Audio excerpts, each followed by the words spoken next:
ఏదైతే బండి సంజయ్ గారి కుమారుడికి సంబంధించినటువంటి కేసు వచ్చిన తర్వాత మీరే మా దగ్గరకు రాలేదు, మమ్మల్ని పట్టించుకోలేదు. సో ఇప్పటికీ అప్పటికి ఒకేసారి నేను చెప్పేది ఏంటంటే, మీడియా ముఖంగా నేను కూడా చెప్పేది ఏంటంటే, మంగళి కేసు రన్ అవుతుంది. అడ్వకేట్ సుబ్బు ఎక్కడ కూడా ఏమంటారు కాంప్రమైజ్ కాలేదు. ఇప్పటికీ కూడా నాకు కాంప్రమైజ్ ప్రపోజల్స్ వస్తున్నాయి.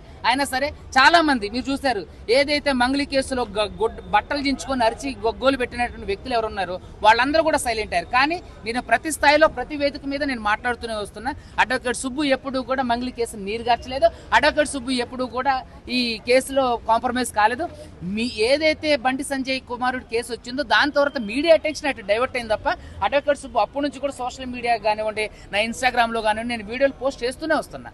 సో ఇలా ఈ పెంగ్విన్ సెక్యూరిటీస్ కేసు కూడా సీరియస్ గా తీసుకొని ఇందులో ఖచ్చితంగా సత్వర న్యాయానికి ఏదైతే సిట్ లాంటి ఉన్నత విచారణ కమిటీలు ఏర్పాటు చేసి, లేదంటే హైకోర్టు ఉన్నత న్యాయమూర్తులతో సిట్టింగ్ జడ్జిలతో విచారణ కమిటీ చేసినప్పుడు మాత్రమే దీంట్లో సత్వర న్యాయం జరగడానికి అవకాశం ఉంది. కాబట్టి దయచేసి ప్రభుత్వాలు కూడా గమనించి ఈ ఆర్థిక పరమైనటువంటి నేరాలు జరగకుండా ఉండడానికి ఒక టోల్ ఫ్రీ నెంబర్ని, ఒక నిర్దిష్టమైనటువంటి చట్టాలని, కఠినమైనటువంటి చట్ట అమలును కూడా చేయాలని కూడా నేను కోరుకుంటున్నాను.